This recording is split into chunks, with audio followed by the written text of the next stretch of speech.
One other thing to talk about, news going around that Sony is dialing back on PC ports, which is a good thing. Only entitled PC users are the ones complaining even after the news on SpiderMan 2 selling 16 plus million on PS5 as of late 2025 or early 2026. Steam, however, just 700,000, despite the total users over there. All that whining from PC users, all that hatred over exclusives, the way the console business works. Yet y'all prove Sony right. So Sony doesn't need PC users. At all.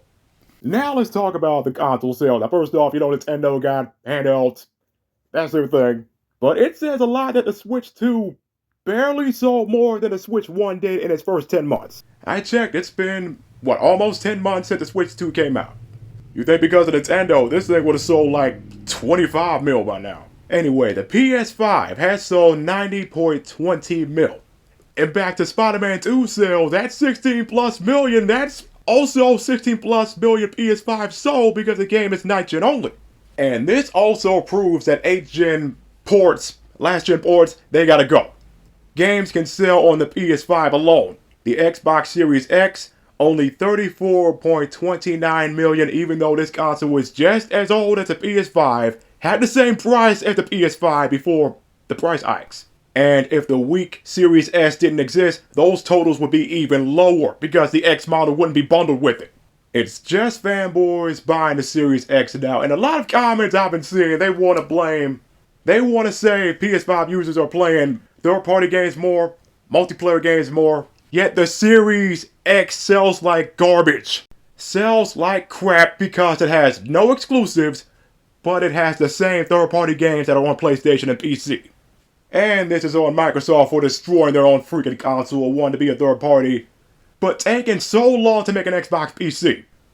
Or taking so long to just patch in full mod support into Xbox, into the Series X, and maybe the X1X. So how do y'all PC users expect consoles to sell if there are no exclusives? Xbox is proof that a console cannot sell well without exclusives. What is the solution? Besides what I've said a lot, that Microsoft or Sony should add full mod support. And whichever company does it first, they'll get a huge sales advantage.